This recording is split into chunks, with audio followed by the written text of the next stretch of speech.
So I'm thrilled today to introduce our speaker, Needhi Bhalla. So we have kind of a parallel trajectory, a little bit hopping from one coast of the country to the other. And I don't know if that's just common in academia, but she did her undergraduate degree at Columbia College in New York, and then went to University of California, San Francisco for her PhD, and then her advisor moved, and so she finished the last couple years at Harvard, and then back to do her postdoc at University of California, Berkeley, where I did my postdoc, and it's a wonderful place to do a postdoc, a very expensive and interesting place to live. And then started a assistant professor position at University of California, Santa Cruz. We have a bunch of people from Santa Barbara here, so I always can't mess that up.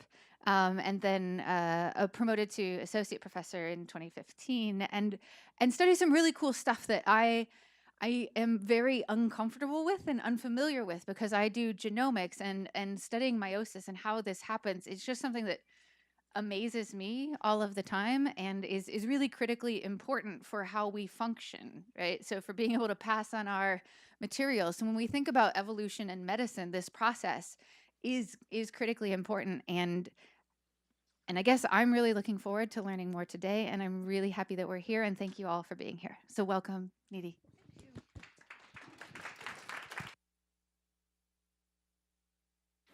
Can you all hear me? Cool beans? Okay. All right.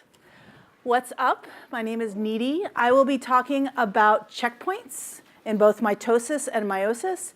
I talk super fast. So if you have a question or want me to slow down or need me to explain something, don't hesitate to ask questions. I'm happy to take questions during the seminar. I'm happy to take questions at the end of the seminar. Okay, and before I get started, I want to introduce the people whose work I'm going to talk about. This is my lab. What am I doing here? This won't work. That's okay. I can point. This is my lab. That's a peace sign. That's not the middle finger. Every time I put up this picture, Marcia's always a little embarrassed. But the people whose work I'm going to talk about postdocs work in my lab. Lenig Defachel, she did the mitosis work. And Stephanie Jacopazzi is a technician in my lab, and she did the meiosis work that I'm going to talk about. It might be this one. Oh, that one. Okay. Oh, yeah. Great. Thank you. Okay. So in my lab, we're interested in how cells maintain chromosome number. And not having the correct number of chromosomes is known as aneuploidy. And aneuploidy is a hallmark of cancer. So here I'm showing you spectral karyotyping of a colorectal cancer line and its subsequent clones. Here's the founder cell line and then its subsequent clones. And one thing that you can appreciate is that this set of clones each has a different amount of chromosomes than the preceding clone, and they have the incorrect number of chromosomes. So in some cases, there are translocations where there are shared pieces of chromosomes, or there's an extra copy of chromosome 17 here, and then that is unstable, so that here in this clone, now we have 4 copies of chromosome 17. And so the fact that there are an incorrect number of chromosomes is something that's been appreciated about cancer for about 100 years, but it's not known whether or not aneuploidy is a cause or consequence of cancer. But one thing that's clear is that cell cycle checkpoints that prevent aneuploidy contribute to cancer progression, and they do so by monitoring key events. So here is my schematic of the cell cycle. In G1, you have a single copy of every chromosome, and then that undergoes duplication in S phase to generate 2 sister chromatids. Then you go through a G2 before cells commit to mitosis, or chromosomes segregate, and you generate a daughter cell that has the exact complement of chromosomes from the original mother cell. And so there are checkpoints that exist at a number of points during the cell cycle to make sure that events are occurring the way that they should, so that if these events are not occurring the way that they should, they either halt the cell cycle to correct the error, or if the error can't be corrected, they designate that cell to be apoptosed or undergo programmed cell death. So for example, before entering into replication, there's a checkpoint that monitors whether or not the DNA has been damaged. After replication, there's another checkpoint that makes sure that those duplicated sister chromatids are not damaged. And then just prior to chromosome segregation in mitosis, there's a checkpoint that I'll be talking about extensively called the spindle assembly checkpoint, or the spindle checkpoint, that monitors whether or not chromosomes are properly aligned on the spindle, the molecular motor that segregates the sister chromatids away from each other. And so each of these checkpoints monitors the event that I'm talking about and halts the cell cycle to make sure that it's occurring properly. If the checkpoint is satisfied, for example, if the DNA is not damaged, then you get entry into replication. In G2, if there's no damage, you get entry into mitosis. And then in mitosis, if the chromosomes are properly aligned, you get anaphase and segregation. Okay? So we study these events in the context of the C. elegans embryo. There should be a movie here. There is not. Take my word for it, it's pretty. And so here is a cartoon of C. elegans. These are its 2 germ lines that generate the meiotic gametes. They undergo fertilization here, and here in the uterus, you have the eggs that start undergoing embryogenesis, so that you get embryos that are within the egg case are undergoing the mitotic divisions that will give rise to the adult worm. Okay, let me see if I can still do this. Nope, I'm sorry about that. Oh, perfect. So here you've got a 2-cell embryo, and this one just segregated its chromosomes. This one's in the middle of segregating its chromosomes, and this embryo will keep doing that to generate what will eventually become a larva inside the eggshell case. And then once it gets out of the eggshell case, it'll continue to grow into an adult worm. Okay, and so one of the questions that we're particularly interested in is how are these checkpoints regulated in this system where we have developmental context? So in a system where embryogenesis is happening, cell fate is being determined, tissue is being generated, how does your ability to monitor chromosome behavior change? Now, I've spent a lot of time talking about mitosis, but the reality is that this interest in aneuploidy, it very clearly has a role in meiosis. So we know that there's a direct role between having an incorrect number of chromosomes and human health as a result of defects in meiosis. And so here I'm showing you a karyotype, this time by multicolor fish, of an individual who has an extra copy of chromosome 21 and who will develop Down syndrome. So in meiosis, during sexual reproduction, there's a clear link between being able to properly segregate your chromosomes and human health and proper human development. And so what is sexual reproduction? Sexual reproduction relies on the special cell division called meiosis, where a diploid cell undergoes 2 meiotic divisions to generate haploid progeny, such as sperm, eggs, and pollen, so that when fertilization happens and diploidy is restored to the zygote has the correct number of chromosomes. So in order for the zygote to have the correct number of chromosomes, the process of generating these gametes must also have the correct number of chromosomes. And so in meiosis, you generate those haploid gametes by undertaking 2 successive rounds of division without an intervening S phase. Meiosis 2 most closely resembles mitosis, where sister chromatids segregate. And meiosis 1 is a unique division where homologous chromosomes need to segregate. So in meiosis 2, the mechanisms that we know about that allow chromosomes to biorient on the meiotic spindle and the mitotic spindle are the same. But in meiosis 1, a linkage between the homologous chromosomes, those chromosomes you got from your mom and your dad, has to be introduced de novo during meiotic prophase so that these chromosomes will segregate properly. That linkage is put into place by specific events in meiotic prophase. So here are a pair of homologous chromosomes that have undergone replication.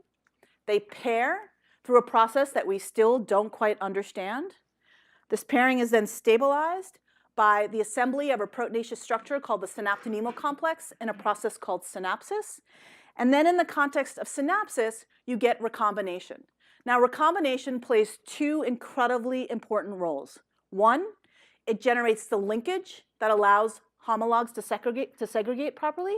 So if you fail to pair, synapse, or recombine, homologs will missegregate and you'll get aneuploidy in your gametes. But recombination also importantly underlies natural selection and adaptation, because you need recombination to generate new combinations of alleles so that you can create genetic diversity in progeny that can then proceed to adapt or not adapt to new environmental conditions. So the one thing I want you to appreciate is that recombination plays this very prosaic role in directing chromosome segregation, but then plays this very important role in evolution, okay? And so that means that when we talk about recombination, we need to make sure it's distributed properly so that we generate all the possible combinations we would like to sort of traverse the fitness landscape. And so in my lab, in context of meiosis, we're particularly interested in how these events are monitored and how these events are coordinated, because even though I've drawn it as this linear pathway, in truth, all of these events are happening simultaneously. Okay, so pairing is happening, then maybe synapsis initiates, maybe you paired with the wrong partner, then you destabilize that synapsis, and so you're constantly trying to come into contact with the right partner to make sure you recombine to generate the right linkage during chromosome segregation. And so in meiosis, the checkpoints normally act at this stage. So there's a meiotic prophase checkpoint that monitors events like pairing, synapsis, and or recombination, depending on the organism in question. And if there are defects in any of these processes, they halt the process so these defective nuclei or cells or myocytes don't go on to segregation. In C. elegans, this is incredibly powerful because we can actually visualize all those events of meiotic prophase that I just talked about. Here again is that cartoon with the two germ lines of the C. elegans hermaphrodite. And what happens is that in each of these germ lines, there's a distal portion here that's pre-meiotic. This is a stem cell population that's undergoing mitosis. Nuclei then differentiate to undergo meiosis, and they enter this region that we call the transition zone, where pairing, synapsis, and recombination are initiated. Chromosomes adopt this polarized morphology because they're highly mobile in nuclei at this stage. In Pachytene, pairing and synapsis are complete. Recombination is in the process of being completed, and the chromosomes redisperse. And that redispersal is a regulated event in response to proper pairing and synapsis. In Diploatine, the synaptonemal complex disassembles, and you start to get condensation of the chromosomes. So by the time you look at diakinesis, the synaptonemal complex is completely disassembled, and the chromosomes have condensed into bivalents that are now linked by chiasmata. So C. elegans has 12 chromosomes, 6 homolog pairs, and so in diakinesis in C. elegans, you see the 6 homolog pairs that are now linked by chiasma. Okay? And so when we visualize this under the microscope, this is our cartoon. This is what it looks like when we DAPI stain or stain the DNA. So this is one of these germ lines now arrayed on a microscope slide. And where we actually see the checkpoint response is here in very late meiosis, where we see cell death in response to meiotic errors. And so that's often our hallmark for whether or not we have checkpoint activity, whether or not we see an increase in programmed cell death. Okay? So meiotic prophase checkpoints remove defective nuclei to prevent the production of aneuploid gametes in much the same way that mitotic checkpoints monitor chromosome events during mitosis. So now I'm going to segue into what we particularly study in the context of mitotic and meiotic checkpoints. And it is my favorite protein right now, called patch2. Patch2 is known in budding yeast and C. elegans and Drosophila as patch2. In mammals, it's known as TRP13. And it's an ATPase that assembles into hexamers, here visualized by electron microscopy. And so in the context of the spindle checkpoint, where you have a pair of sister chromatids aligned on the mitotic spindle, if those chromosomes fail to attach to the mitotic spindle, that unattached kinetochore activates the spindle assembly checkpoint, and TRP13 or patch2 is required for that. However, in the context of meiotic prophase, patch2 plays another very different role. I just talked about pairing, synapsis, and recombination. We showed that patch2 is actually required to stall these events, leading us to speculate that patch2 actually disassembles intermediates that support pairing, synapsis, and recombination to ensure that chromosomes are interacting with their correct partner in a sort of proofreading mechanism. Now, what we're interested in understanding is how does patch2 monitor such a diverse array of chromosome behavior? We have a protein that's both involved in monitoring whether or not kinetochores are attached, and a protein that's monitoring whether or not chromosomes are interacting properly with their correct partner. How does it do that in two completely different contexts? And a hint is the proteins it does this through. So patch 2 regulates these diverse chromosome behaviors via a family of proteins called the hormone domain proteins.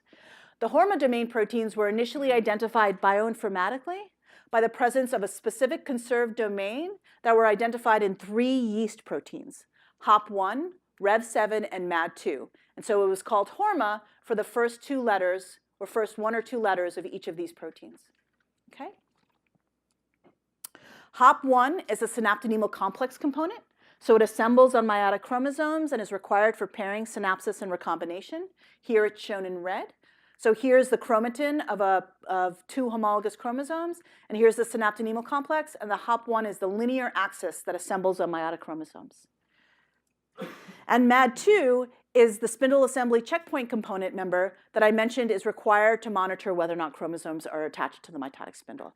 So what we think is happening is that patch 2 regulates this diverse array of chromosome behaviors because it's monitoring a common family of proteins. And one thing that I should mention that I just appreciated from a paper that came out a few years ago is that this relationship between patch 2 and TRP13 and hormones is an ancient relationship. It's found in operons in bacteria, indicating that this module is ancient and sort of maybe be a signaling mechanism for lots of things that has been co-opted for lots of different behaviors. Okay.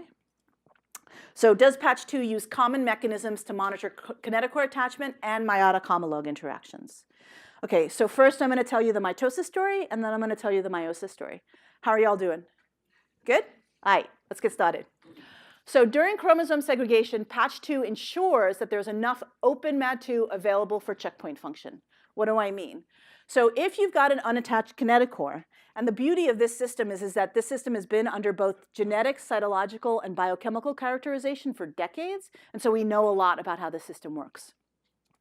So when you have an unattached kinetochore, you recruit a homodimer made up of MAD1 and a component of a version of MAD2 called closed MAD2. So MAD2 exists in 2 structural isoforms, closed MAD2, which is active, and it assembles into that when it binds to an interacting partner, and open MAD2, which is inactive.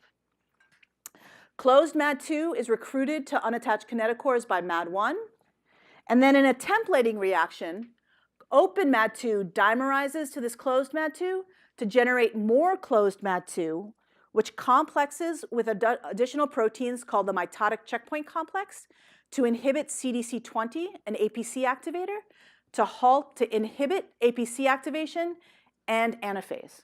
So essentially what's happening here is the creation of closed MAD2 in the context of the MCC stalls the cell cycle.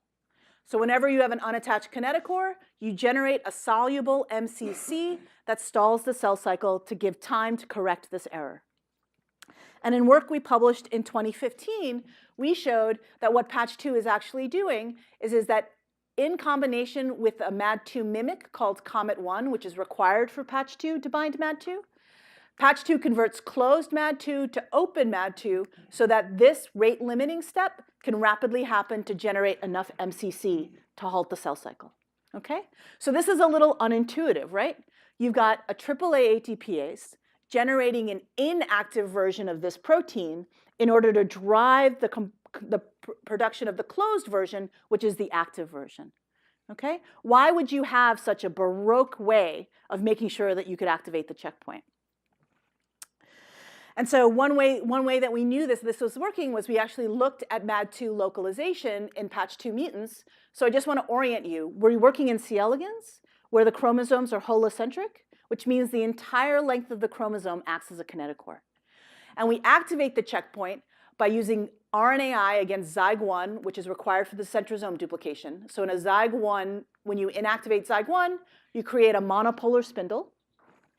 And this entire face of the chromosomes doesn't attach to the spindle, activates the checkpoint, and recruits checkpoint proteins. If we look at MAD1, we see that if we activate the checkpoint, we get recruitment of both MAD1 and MAD2. If we do the same experiment in a patch 2 mutant, we get recruitment of MAD1, but not recruitment of MAD2. And that's just characterized here, quantified. What we don't see is a complete ablation of MAD2 recruitment. So MAD1, remember, is required to recruit MAD2. Patch2 still has some residual MAD2 on the unattached kinetochore, but it's not as robust. The other thing we noticed is that Patch2 associates with the unattached kinetochore. So here again is that cartoon I showed you, and we activate the checkpoint, and when we look at Patch2, we see it on the face of those unattached kinetochores.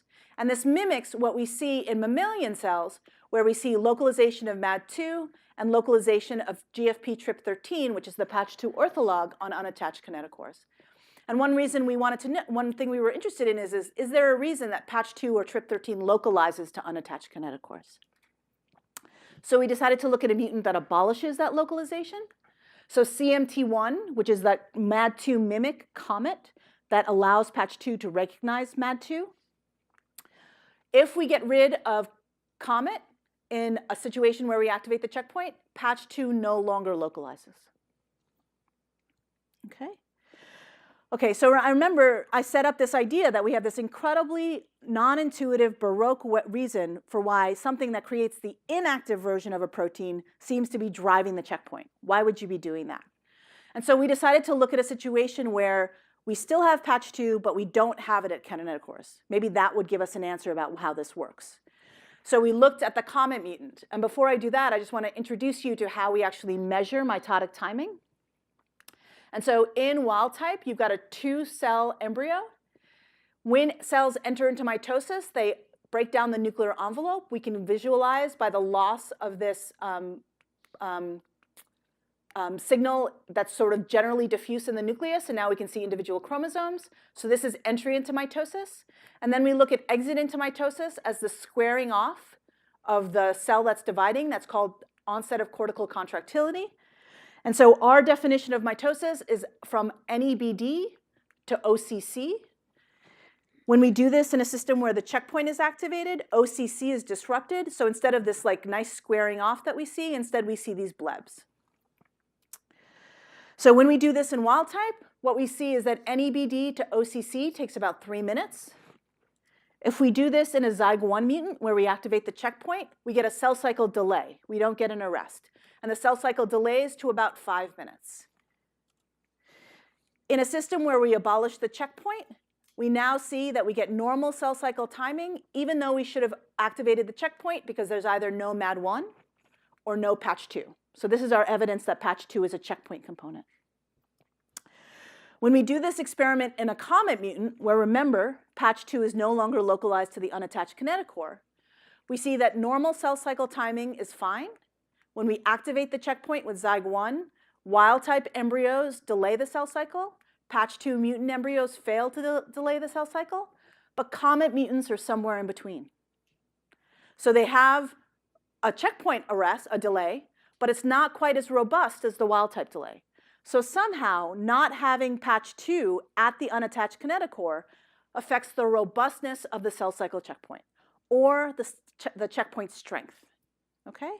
So our hypothesis is that what we need is Patch2 to be at unattached kinetochores, generating open MAD2 near those kinetochores to create a very strong checkpoint. How would we test that more meticulously? As we were thinking about this, a paper came out in Developmental Cell from the Morgan lab that showed that you could actually see an increase in checkpoint strength as cells get smaller. So here what they're doing is they're monitoring cell volume of cells during normal embryogenesis, and then monitoring how long they spend in mitosis when they activate the checkpoint. And you can see when cells are very large, they have a very weak checkpoint, but as they get smaller, they get a much stronger checkpoint. Remember that the checkpoint signal is soluble. So if you are generating a checkpoint signal from a common substrate, but your cytoplasmic volume is decreasing, you would expect your checkpoint to get stronger because you're creating more signal in a smaller volume. You're increasing the concentration of that checkpoint signal, right? So that's how this was explained. And the way that you could actually also genetically manipulate embryo size is by doing Ane2 RNAi. So Ane2 is a germline anilin. It creates oocytes of varying size and therefore embryos of varying size. So what we decided to do was to decrease embryo size, and look at what happened to checkpoint strength in wild type and patch 2 embryos. Okay. So this is a little bit of a busy slide, so I'm going to walk you through it. So we did this experiment in control embryos where we've activated the checkpoint with zyg 1 and created embryos of varying size, anywhere from about 1 times 10 to the third micron cubed all the way out to about 6 or 7. Okay? Wild type size is around here. Okay? And as you see, just like in that other graph, as cells get smaller, the checkpoint becomes stronger. The amount of time spent in mitosis when you activate the checkpoint becomes longer. If you do this in a MAD1 mutant here in green, you no longer see that because you don't activate the checkpoint. They keep the same cell cycle timing because they never activate the checkpoint. In contrast, patch 2 looks like wild type. Here at large volumes, patch 2 is essential for the checkpoint and looks like MAD1, but as cells get smaller, patch 2 becomes dispensable for the checkpoint. We partitioned this data into wild-type sized embryos and small embryos, and here the data seems even more clear. Here in wild-type sized embryos, we see the requirement for patch 2. Here in small embryos, we no longer see that requirement. Okay? And the way that we explain, and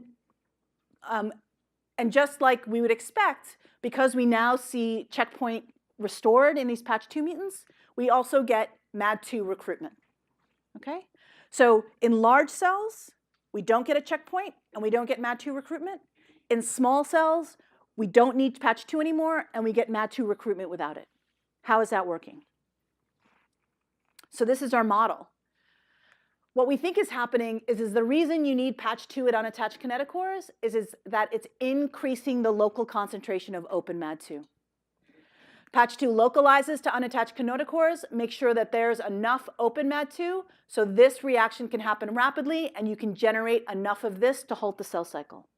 So if I'm in a large cell and I want to activate the checkpoint, and this is my unattached kinetochore right here, I want to make sure open MAD2 is here and not here.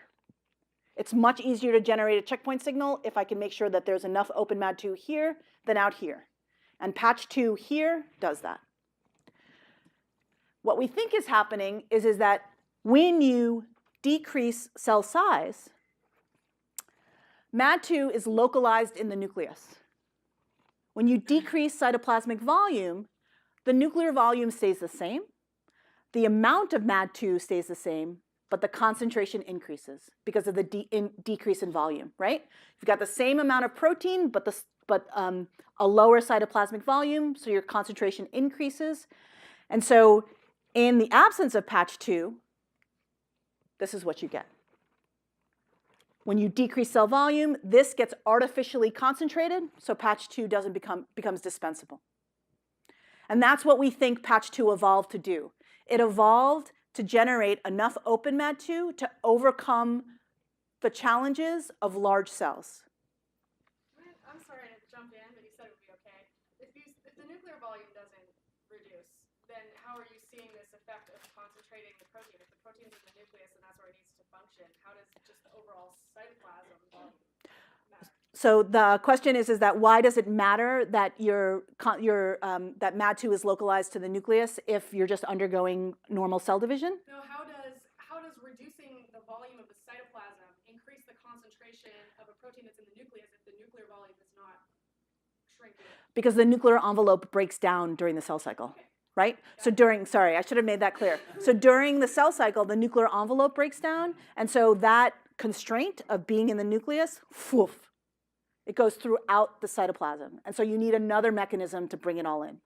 Make sense? Yeah. Okay, sorry, I should have made that more clear. No, okay, and so we think that this also explains why some organisms have patch 2 and some organisms don't during mitosis. So I just told you that patch 2 is required in C. elegans for the spindle checkpoint. I'm also going to talk about why it's required in meiosis in a little bit. This is also true in mammalian cells, both mice and Homo sapiens. So in men and mice, patch 2 is required in mitosis for the spindle checkpoint and is also required in meiosis for the reasons I'm going to explain in a little bit. However, in the system in which the spindle checkpoint was originally identified, patch 2 is expressed in meiosis, but it's limited to meiosis. there's no patch 2 during mitosis. And in Pombi, there's no patch 2 in meiosis or mitosis. Both of these organisms are 2 orders of magnitude smaller than the C. elegans embryo or human cells. They also have a closed mitosis. So they undergo mitosis without doing nuclear envelope breakdown. And so they have another mechanism to artificially concentrate mitotic factors. And so we think that TRP13 and patch 2 probably was an early requirement in the spindle checkpoint, but then was lost in systems where this requirement for patch 2 to generate local concentration of open MAD2 was no longer required. Okay. What about other scenarios? Other scenarios where we see changes in checkpoint strength. And this is where cell fate becomes incredibly useful. So in the 2-cell embryo, you have the AB cell. All of our analysis that I showed you was done in this cell. This will all become soma. Okay? Then the P1 cell, which is a little bit smaller, will become germline. It has been shown, this is the data that I showed you before of the AB cell undergoing the spindle checkpoint and how the spindle checkpoint becomes stronger as cells become smaller. In the P1 cell, there's a stronger checkpoint in the P1 cell. So even cells that are the same size as AB cells spend a longer time in mitosis when the checkpoint is active. So P1 cells have an additional mechanism to increase checkpoint strength than the somatic cells. We've shown that patch 2 is required for checkpoint strength in large cells. Is it generally required for checkpoint strength? So we did the same experiment in our patch 2 mutants. This is the data I showed before of the AB cell. And you can see that it looks a lot like the wild type data, although the scale is slightly off. Now, instead of a very steep curve like we saw in the wild type P1 cell, now we see that the slope of the patch 2 P1 cell looks a lot like the patch 2 AB cell. The reason it's slightly displaced downward is because patch 2 is also required for the normal cell cycle timing in P1 cells. So in addition to spending more time as they get smaller, they just go through mitosis more rapidly because patch 2 is required during a normal mitosis. But this also shows that patch 2 is required for checkpoint strength in another system besides large cells and responds to cell fate. Okay? And the way we think this works is that because patch 2 is more enriched in P1 cells. When we quantify patch 2 GFP and AB versus P1 cells, we see a slight increase in the P1 cells versus the normalized AB cells. So the P1 cells have more patch 2. That greater increase in patch 2 means that there's more open MAD2. That more open MAD2 can be driven to generate more closed MAD2, and that provides a stronger checkpoint. So what we think is happening is that patch 2 at or near unattached kinetochores regulates checkpoint strength by ensuring that there's enough open MAD2 near these unattached kinetochores to generate enough MCC for the checkpoint arrest. And this paper is available as a preprint. It's currently under review if anybody would like to see it. Okay. Any questions about the mitosis work? Yes? So one quick question. So were patch 2, MAD1, MAD2, were these all discovered through mutant screens or through like cell-cell interactions? Like, how do you even get to these genes to start trying to? Well, so the reason I introduced Cerevisiae was because they were originally identified in Cerevisiae, so in budding yeast. So MAD1, MAD2, I'm sorry? In knockout screens? So they mutagenized them, and then they looked for mutants that were unable to arrest in response to microtubule depolymerizing drugs. And so MAD1, MAD2, MAD3, BUB3, all of the checkpoint components were identified in a screen in budding yeast.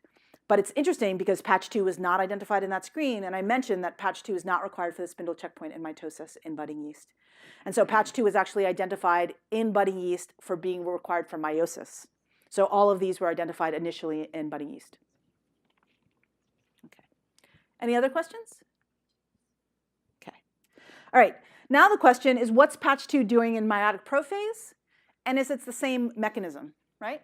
So here I've tried to say that when chromosomes pair, synapse, and recombine, that this process is happening at the same time simultaneously. And what we think is happening is that patch 2 destabilizes these interactions to proofread them.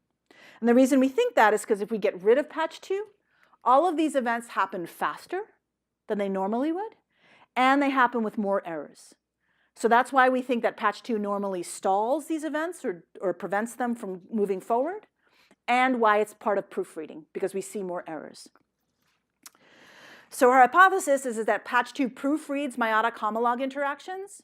Then the question becomes, what are its substrates? Does it do this directly on chromosomes, or does it do it indirectly by, for example, regulating the availability of hormones the way that it sort of works in the spindle checkpoint, right? We talked about how in the spindle checkpoint it sort of works indirectly by making sure there's enough open MAD2, and if you can come up with another way to concentrate that open MAD2, you don't need patch 2. So I introduced the family called the hormones. And so in budding yeast, the founding member was hop1. There's only one meiotic hormone in budding yeast. There are 2 in mammals, hormone 1 and hormone 2. But this family has expanded dramatically in C. elegans. There are 4 members of this family, HTP3, HIM3, HTP1, and HTP2. HTP3, HIM3, and HTP1 are essential. HTP2 is redundant with HTP1. And they all assemble on these meiotic axes the same way I showed that hop1 assembled on the meiotic axes in budding yeast. And so the question is that why is this family expanded so rapidly? And does patch 2 play the same role in restructuring them the way it does with MAD2? Okay. So we know from other work done in 2014 that the closed versions of these proteins assemble on meiotic chromosomes and drive pairing, synapsis, and recombination. So if you make mutations where these proteins can't close, you have defects in pairing, synapsis, and recombination. So we know that the closed conformation assembles on chromosomes to make sure that they can pair, synapse, and recombine. So if the closed versions are driving pairing, synapsis, and recombination, what's the role of these open or unlocked versions? So of the meiotic hormones, the open version hasn't been seen, but a slightly open version called an unlocked version has been seen. So I'm sort of drawing it a little differently than I drew the MAD2. And so these unlocked versions of meiotic hormones have been observed in vitro, but their in vivo relevance is unclear. And we don't know if patch 2 performs the same function on meiotic hormones as they do with MAD2, that is converting the closed to this unlocked version. And if it does, what's the physiological relevance of that? How does it play a role in what we think is this proofreading mechanism? So one hint into how this might work was a mutation generated in 2011 by the Zetka lab, where they mutated a residue in the hormone domain. Now, it converted a histidine to a tyrosine. This is not a conserved residue, but it's right next to 2 invariant residues that are present in all 4 of these hormones. Okay? When we combined this HTP3 mutant with a patch 2 mutant, we saw that it suppressed the defect in pairing and synapsis. So I'm going to walk you through this slide because it's a little busy. So here is the C. elegans germline. We divide it into 6 domains of equal size because as nuclei travel the length of the germline, we essentially have a time course of meiotic prophase. We can monitor synapsis as the percent of nuclei with complete synapsis, and that's co-localization of HTP3 and CYP1. If we see stretches of HTP3 without CYP1, those are unsynapsed chromosomes. And blue right here is wild type, and what you see is that synapsis initiates in zone 2, continues in zone 3, achieves completion in zone 4, and then disassembles in zone 6. Patch 2 mutants accelerate this process. You see much more nuclei with completely synapsed chromosomes in patch 2 mutants, and you see that you never achieve 100% synapsis in patch 2 mutants.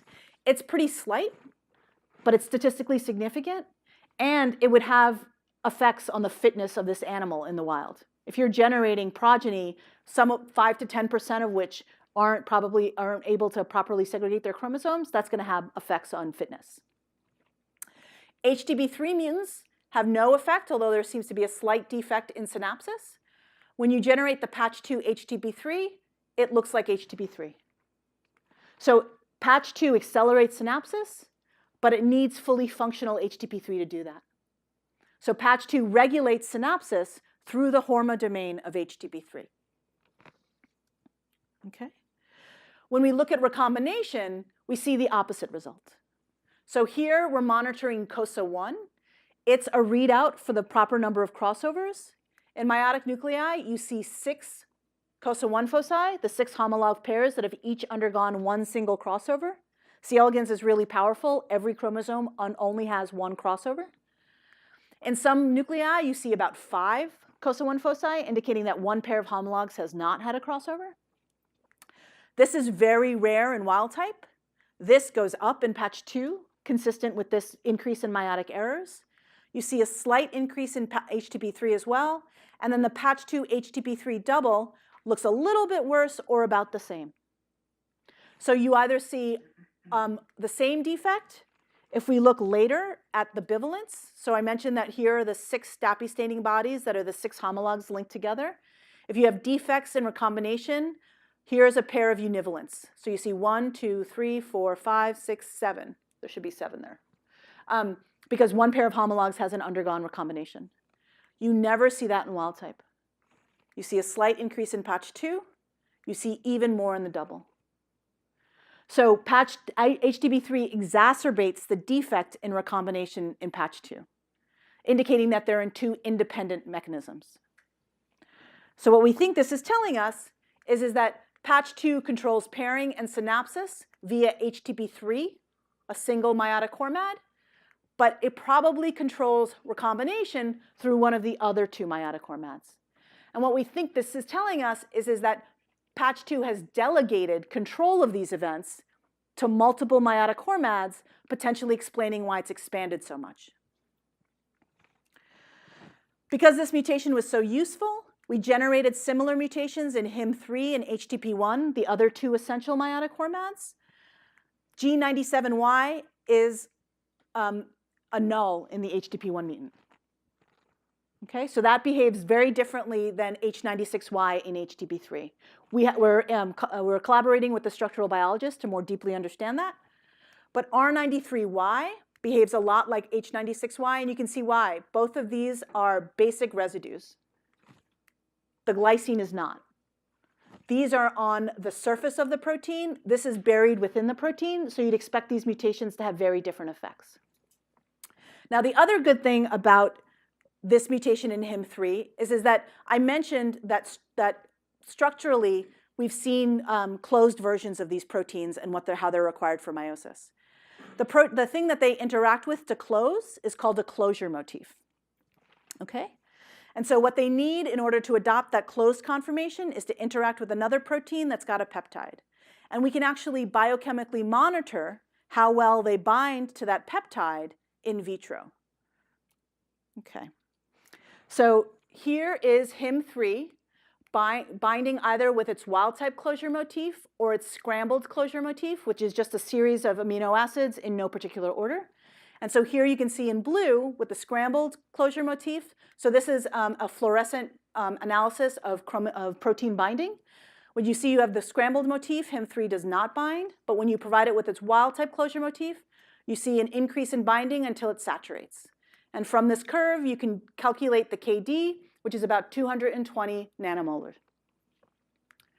If you do the same experiment with R93Y, that mutation that mimics that H96Y and the HTB3 mutation, with both the wild-type closure motif and the scrambled closure motif looks like wild-type HIM3, but the wild-type closure motif with the HIM3 mutant has much lower affinity for its closure motif and a much higher KD, indicating that it has a lower affinity for its closure motif and probably spends less time in the closed structure. So if we think of this sort of as an equilibrium between the unlocked and the closed, we think this mutation, HIM3 R93Y, actually, because of the reduced affinity of the closed version for its closure motif, spends more time in the open version. So now remember, what this is telling us is that if a protein spends more time in the open version, which is what we're also inferring for the HTP3 mutant, and that HTP3 mutant suppresses the patch 2 defect, that genetic interaction supports a model where patch 2 is doing the same thing as it does with MAD2.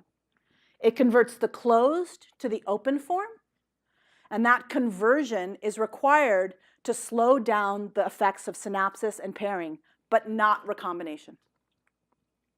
Okay? So patch 2 regulates pairing and synapsis by unlocking HTP3. And what we actually think is happening is that these proteins toggle between a closed and an open form. When they're closed, they're interacting with the homolog. When they're open, that interaction is destabilized. And so that's how they proofread. They go between those two forms to make sure they're interacting with the right chromosome. So we looked at HIM3 in the context of recombination because that was the one phenotype where HTP3 didn't suppress patch 2. And so here's the same assay where we look at GFP-COSA1. And what you can see is now this HIM3 mutation suppresses the defect in recombination in patch 2 mutants, unlike the HTP3 mutation. It also suppresses the production of aneuploid of univalence in diakinesis. So what I think this is telling us is that what happens is that patch 2 has delegated its control of pairing and synapsis to different meiotic hormones. It unlocks meiotic hormones to proofread these interactions. It proofreads pairing and synapsis by acting through HTP3. It proofreads recombination by acting on HIM3. And of course, the question still remains whether or not there's a role for HTP1 in any of these events. And I didn't have a chance to tell you because we haven't done the experiment yet, but we don't know yet if HIM3 is involved in pairing and synapsis. But we definitely know that this delegation has occurred in the context of recombination. So I want to introduce you to this idea that maybe this explains why this family has expanded so dramatically in C. elegans. So in mammals and yeast, remember yeast has one meiotic hormone, mammals have two, only one of which is essential. In both mammals and yeast, recombination and synapsis are mechanistically linked, which means you need recombination for synapsis to occur. Okay? And so maybe the reason you have a single meiotic hormone is that if they're mechanistically linked, that single meiotic hormone does everything. It regulates pairing, it regulates synapsis, it regulates recombination. In C. elegans, recombination and synapsis are mechanistically unlinked. You can get synapsis even if you don't have recombination. Okay? So they pair they come together by some other mechanism.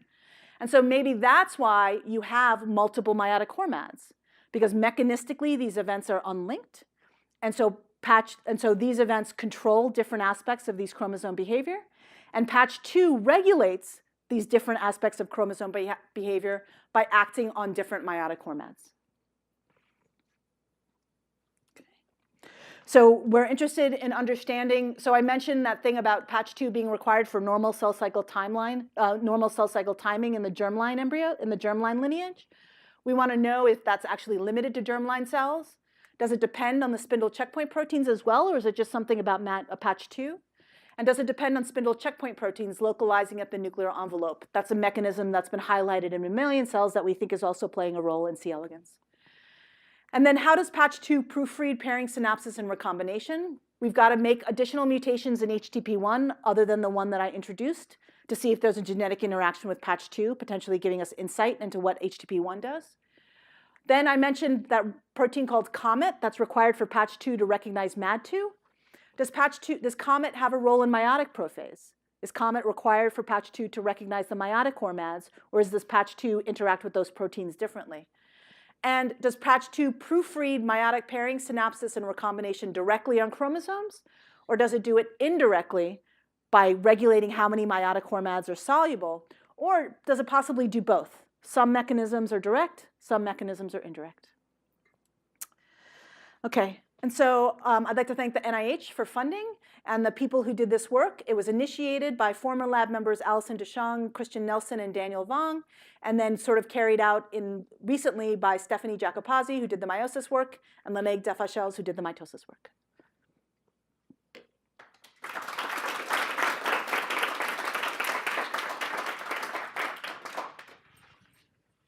So we'll have time for a couple questions, and then after this will be tea time also. So please use the microphone because it is live streamed. Great talk. So in some species, say Drosophila, there's a difference in recombination between males and females. It doesn't happen in males. Is there any thought maybe that patch 2 or something like this expression would differ between males and females, and maybe what's controlling whether recombination is required or not Yep. in different germlines? So there is a lab that studies patch 2 in meiosis. They mostly focus on the female germline because they study meiotic checkpoints, and there seems to be a recombination checkpoint. I don't know if they've looked at whether or not patch 2 is present or absent in the male germline. I'll ask them that. The other thing I should mention about Drosophila is that they have not been able to identify meiotic hormones in Drosophila.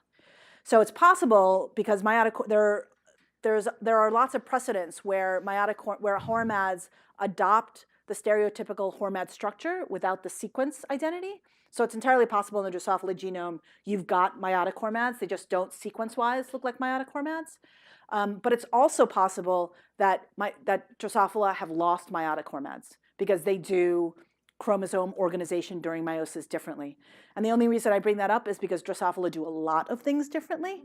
One of the things that they do differently, for example, is that their recombination pathway, their meiotic recombination pathway, doesn't rely on pretty conserved proteins that are found in lots of other systems, specifically MUSH4 and MUSH5. And they've co-opted additional proteins to take on that role. What's known about these in cancer? So first of all, there are lots of examples where meiotic genes are inappropriately expressed during cancer. So that's one example. Then the other thing that's true is that that TRP13, its overexpression in cancer cell lines is associated with poor prognosis. So when we were studying our work in C. elegans, it was at odds with what was known in the mammalian field. In the mammalian field, the emphasis had been on checkpoint silencing and not on checkpoint activation. We published our work in C. elegans, and subsequent work in mammals validated our work in C. elegans. There is a massive difference in TRP13 expression between transformed cell lines and non-transformed cell lines. For example, non-transformed cell lines, RPE1 cells, don't express TRP13 to the levels that you see in, say, HeLa cells. So one hypothesis that I have very little data for, but I think is a compelling idea, is that it's possible that cancer cell lines, to use the term evolution loosely, have increased expression of TRP13 to co-opt its role in generating OpenMAD2 to bypass checkpoint mechanisms to keep cycling even in response to errors. And that's why you see such overexpression in transformed cell lines and why it's associated with such poor prognosis. Just quick, has it been observed outside of cell lines when people do actually look at extent tumors, because cell lines themselves are funky cancer cells? Yes. So the molecular work has been done in cancer cell lines, but then the analysis of its expression pattern and its association with poor prognosis, I think, has been done in actual cancers. Time for one more question. Oh, good. Okay. So I call myself a geneticist, but I often think about mitosis being very similar to meiosis 1, and that seems to be wrong. Yeah, meiosis 2 is a lot like mitosis. But then you're only having two of the same chromosome. So could you just wildly speculate on how you think we got from? I'm assuming mitosis occurred first and then meiosis evolved. So how on earth did we go from having mitosis to splitting it up into two different sets that are not doing the same thing at the same time that I would expect a reasonable life to evolve? Yeah, I don't know is the best answer. I mean, I think that whenever I think about the evolution of these things, I look at the evolution of the mechanisms that happen on top of them. And so the idea is that mitosis evolved first, then meiosis evolved, and then you layered mechanisms on top of the mitotic mechanisms to accomplish what you wanted out of meiosis. And that's why, and so it's incredibly complex. And then when that gets screwed up, then you lay on top another mechanism to make sure that screw up is dealt with. So it's very complicated. And so I think what happens is that probably just being able to divide, you had to come up with a way to generate a linkage between homologs to make sure that they would accurately divide. That linkage in mitosis and meiosis 2 is sister chromatid cohesion, and that's put in place biochemically during replication. So you have a very easy place to link sister chromatids up. For meiosis, you don't. It's put into place de novo, right? And so probably, it's very interesting because I think probably what happened is that recombination, the ability to generate double-strand breaks and then use those double-strand breaks to hold homologs together probably was like the first thing. And then you had to layer complexity on top of that to make sure that every chromosome got one, to make sure that there weren't too many, because then that would screw up your ability to properly segregate. And then there were organisms that said, and so then probably there were, and so then you layered synapses on top of that to put something. So I think the interesting thing would be to see the organisms that did it different. Well, one, organisms who do it differently, which is why we should do additional experiments outside of model organisms, but also to look at the organisms that didn't survive, right?